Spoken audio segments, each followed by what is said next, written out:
قال رسول الله صلى الله عليه وسلم أفضل الأعمال الحب في الله والبغض في الله নবীজি সাল্লাল্লাহু আলাইহি ওয়াসাল্লাম বলেন, সবচেয়ে শ্রেষ্ঠ আমল হলো কাউকে আল্লাহর জন্যে ভালোবাসা এবং কাউকে আল্লাহর জন্যেই ঘৃণা করা।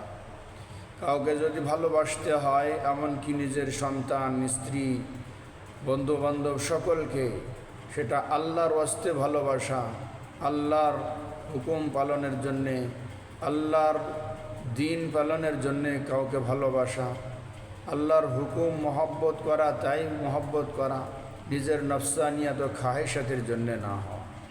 আবার কারোর সাথে যদি শত্রুতা বিদ্বেষ রাখতে হয়, তাহলে সেটাও যেন আল্লাহর জন্যে হয়।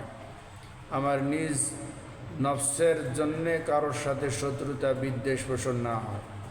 বন্ধুর সাথে একদিন কথা কাটাকাটি হলো, কোনো বিষয় নিয়ে মনোদ্বন্দ্ব হলো, বাস তার সাথে শত্রুতা শুরু হয়ে গেল। এটা শত্রুতা হওয়ার কোনো কারণ নয়। কিন্তু কেউ দিন মানে না, আল্লাহর দিনের বিরোধিতা করে, আল্লাহর দিনের বিরোধিতা করে, ঈমান ও ইসলামের বিরোধিতা করে, মুমিন মুসলমানদের বিরোধিতা করে, এজন্যে আমি তাকে ঘৃণা করি। এটাই হলো আল্লাহর জন্যে কাউকে ঘৃণা করা। তো নবীজির এই হাদিস, ছোট্ট হাদিস হলে অনেক তাৎপর্যপূর্ণ হাদিস।